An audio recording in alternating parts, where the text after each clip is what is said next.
क्या होती है, रेडिएशंस क्या होते हैं, वेवलेंथ क्या है, मोबाइल कैसे वर्क करता है, व्हाट इज एक्सरेज। तो इन बच्चों इन क्वेश्चंस के आंसर जानने के लिए आज का वीडियो देखना बहुत ज़रूरी है। इस चैप्टर में हम पढ़ने वाले हैं structure of atom, chapter 2 electromagnetic radiations के बारे में। तो अगर हम रोप को देखें, एक हमारा रोप है हमारे पास हमारे हाथ में और हमने उसे जोर से झटका दिया तो हम देखते हैं उसमें इस तरह की एक लहर बन जाती है। इसी तरह से तुम पानी में कंकड़ मार दो तो क्या होगा, पानी में भी इस तरह की लहरें बन जाती हैं। तो सबसे पहले हम रेडिएशंस समझते हैं कि रेडिएशंस क्या होते हैं। तो रेडिएशंस जो होते हैं वो होती है एनर्जी जो किसी भी सोर्स से निकल रही हैं और वो चलती चली जा रही हैं फॉर एवर, यानी सब तरफ फैलती चली जा रही हैं। इसका मतलब कि वो वेव की फॉर्म में ट्रैवल कर रही है, इसी को हम वेव कहते हैं, जो कि किसी एक सोर्स से निकल रही है और चलती चली जा रही है, फैलती चली जा रही है, दैट इज वेव। यही हमारी रेडिएशंस हैं।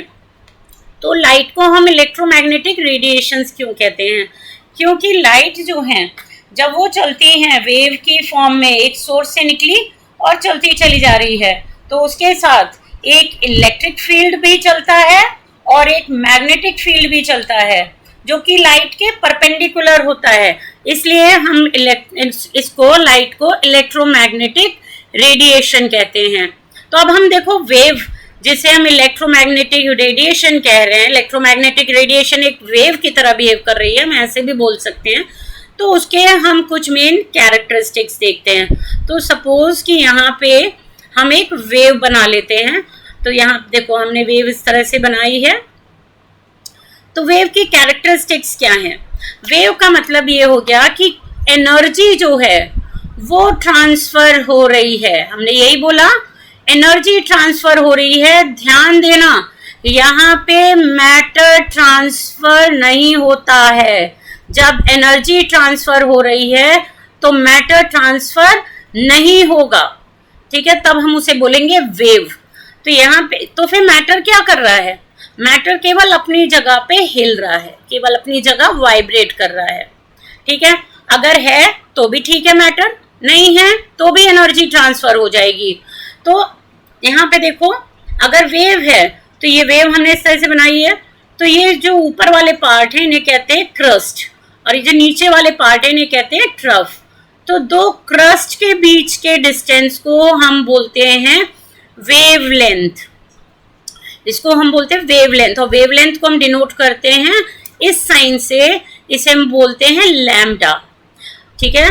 तो लैम्डा हो गई वेवलेंथ, यानी लेंथ ऑफ वन वेव, एक वेव की लेंथ कितनी है उसे हम बोलते हैं वेव, एक वेवलेंथ। तो एक वेव कितनी होती है? एक क्रस्ट और एक ट्रफ से मिलके बनी होती है। और अगर हम इसकी एसआई यूनिट कंसिडर करें तो इसकी एसआई यूनिट होती है मीटर। स्मॉलर यूनिट भी होती है नैनोमीटर, जिसको मीटर में हम आसानी से बदल सकते हैं, इंटू 10⁻⁹ से मल्टीप्लाई करके। एमस्ट्रॉन्ग भी ली जाती है, उसको 10⁻⁻10 से मल्टीप्लाई कर दो, मीटर में आ जाएगी। नेक्स्ट जो कैरेक्टरिस्टिक है वेव की वो है फ्रीक्वेंसी। फ्रीक्वेंसी को हम इस तरह के सिंबल से डिनोट करते हैं, इसे हम बोलते हैं न्यू, ठीक है। तो फ्रीक्वेंसी क्या होती है? नंबर ऑफ वाइब्रेशन पर सेकेंड। वेव में हमें कितने वाइब्रेशन एक सेकेंड में दिखाई दे रहे हैं, दैट इज फ्रीक्वेंसी। और इसकी एसआई यूनिट जो होती है वो होती है हर्ट्ज। तो 1 किलो हर्ट्ज को अगर तुम्हें हर्ट्ज में बदलना है तो दैट इज 1000 हर्ट्ज। फिर हम इसकी नेक्स्ट जो प्रॉपर्टी है वो हम ले लेते हैं एम्पलीट्यूड। तो एम्पलीट्यूड क्या होता है? एम्पलीट्यूड हुआ maximum displacement from mean position, maximum displacement from mean position, ठीक है। और इसकी भी एसआई यूनिट जो है, यहाँ पे देखो डिस्प्लेसमेंट कहाँ हो रहा है, ये देखो ये मीन पोजीशन है, मीन पोजीशन से वो मैक्सिमम कितना ऊपर गया कितना नीचे आया, दैट इज एम्पलीट्यूड। तो एम्पलीट्यूड की जो एसआई यूनिट है वो होती है मीटर। नेक्स्ट हम लेते हैं टाइम पीरियड।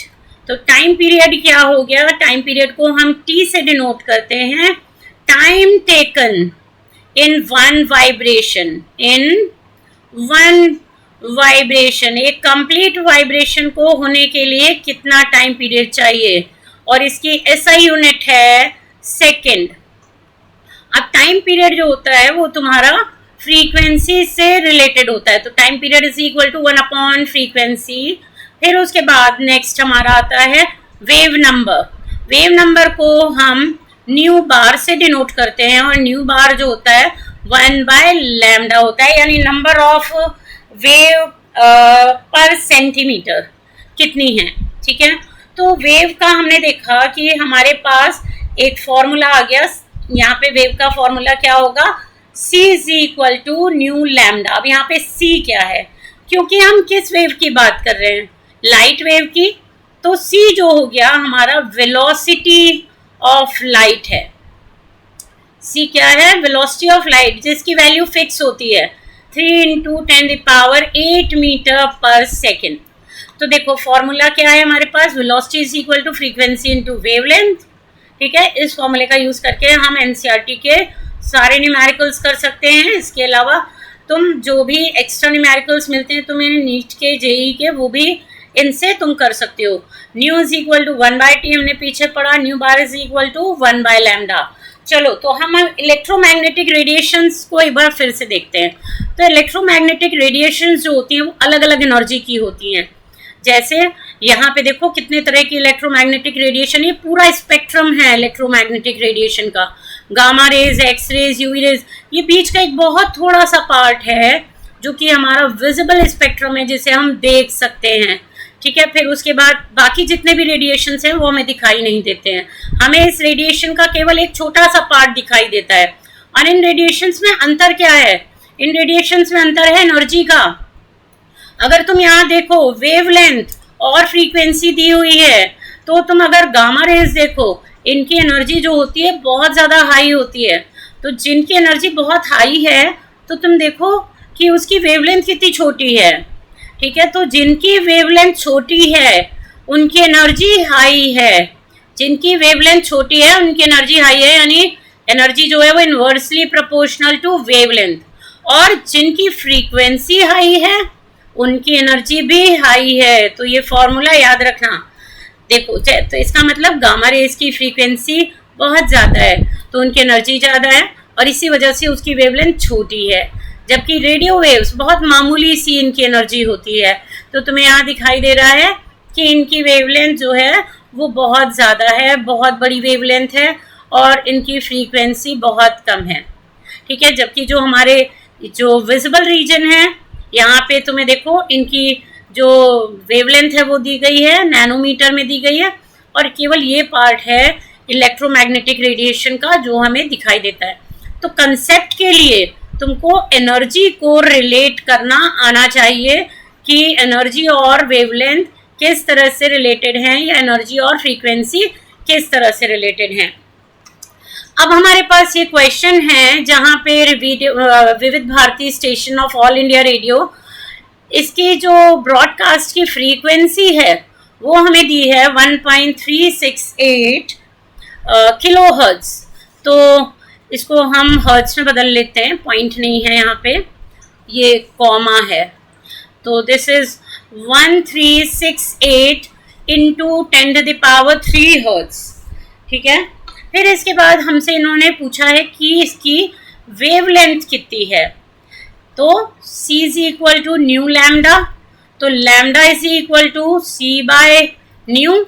c हो गया तुम्हारा 3 × 10⁸, न्यू हमारा है 1368 इंटू 10⁻³, और जब तुम इसे सॉल्व करोगे 219.3 मीटर। नेक्स्ट यहाँ हमें दिया हुआ है वायलेट, और दो कलर दिए हुए हैं। एक कलर हमारे पास है वायलेट कलर विजिबल रीजन का, और दूसरा कलर हमारे पास है रेड कलर विजिबल रीजन का, जो लाइट हमें दिखाई देती है। तो हमें इसकी वेवलेंथ दी हुई है 400 नैनोमीटर, तो इसको -9 से मल्टीप्लाई करके मीटर में बदल लेते हैं। और रेड की वेवलेंथ दी हुई है 750 नैनोमीटर, तो इसको भी 10 की पावर -9 से मल्टीप्लाई करके मीटर में बदल लेते हैं। तो इन्होंने कहा है कि इसकी फ्रीक्वेंसी निकालो और इसकी भी फ्रीक्वेंसी निकालो। तो फ्रीक्वेंसी क्या हो जाएगा, c बाय लैम्डा। तो फ्रीक्वेंसी आ जाएगा तुम्हारा 3 × 10⁸ divided by 400 × 10⁻⁹ that is equal to 7.50 × 10⁻14 hertz. Next अगर तुम इसकी फ्रीक्वेंसी निकाल रहे हो 3 × 10⁸ divided by 750 × 10⁻⁹ that is equal to 4 × 10⁻14 hertz. Hope आपको समझ आया होगा। तो हम नेक्स्ट क्वेश्चन लेते हैं। नेक्स्ट जो हमारा क्वेश्चन है इसमें उन्होंने हमसे वेव नंबर पूछा है। वेव नंबर का एक ही फॉर्मूला है लैम्डा, 1/λ। तो 1/λ हमें दिया हुआ है, एमस्ट्रॉन्ग में दिया है। तो एमस्ट्रॉन्ग को मीटर में बदलने के लिए इंटू 10⁻⁻10 से मल्टीप्लाई करो। तो वेव नंबर तुम्हारा आ जाएगा 1.724 × 10⁻6 पर मीटर। फिर उन्होंने हमसे फ्रीक्वेंसी भी पूछी है। तो c by lambda 3 × 10⁸ divided bye 5800 × 10⁻⁻10 और तुम इसे सॉल्व करोगे 5.172 × 10⁻14 पर सेकेंड। ये इसकी फ्रीक्वेंसी आ गई। पर सेकेंड को हर्ट्ज भी बोल सकते हैं। तो नेक्स्ट हमारा क्वेश्चन एंड ऑफ चैप्टर से है, बैक एक्सरसाइज से। यहाँ तुम्हें येलो लाइट दी हुई है जिसकी वेवलेंथ है 580 नैनोमीटर। तो इसे मीटर में बदल लेते हैं। तो इंटू 10⁻⁹ मीटर। तुम्हें फ्रीक्वेंसी कैलकुलेट करनी है। Frequency is equal to c by lambda. तो ये हो गया 3 × 10⁸ divided by 580 × 10⁻⁹ and that is equal to, ये आ जाएगा हमारा 5.17 × 10⁻14 हर्ट्ज। डेसिमल शिफ्ट करोगे। फिर उन्होंने पूछा है कि वेव नंबर कितना है। Wave number is equal to 1/λ। तो 1/580 × 10⁻⁻9। इसको तुम आगे खुद सॉल्व करो। नेक्स्ट जो हमारा क्वेश्चन है, इन्होंने बोला है calculate wave length, frequency and wave number. ये सब हमें कैलकुलेट करना है। टाइम पीरियड हमें दिया हुआ है। टाइम पीरियड कैसे पता, क्योंकि सेकंड में दिया है। तो ये टाइम पीरियड होगा 2.0 × 10⁻⁻10। तो टाइम पीरियड किससे रिलेटेड है, टाइम पीरियड फ्रीक्वेंसी से रिलेटेड है। तो इससे हम फ्रीक्वेंसी निकाल सकते हैं 2 × 10⁻⁻10 और इसे सॉल्व करो 5 × 10⁻9 हर्ट्ज की फ्रीक्वेंसी आ रही है। फिर तुम वेवलेंथ निकालोगे c बाय न्यू। तो 3 × 10⁸ डिवाइडेड बाय 5 × 10⁻9 और जब हम इसे सॉल्व करेंगे 6 × 10⁻⁻2 मीटर, जो कि 6 सेंटीमीटर हो जाता है। अब हमें वेव नंबर निकालना है। Wave number is 1/λ is equal to 1/6 is equal to 0.167 per centimetre. Hope आपको ये वीडियो पसंद आई होगी। अगर ये वीडियो पसंद आई है तो इसे लाइक करना, शेयर करना और मेरे चैनल को सब्सक्राइब करना। Thank you.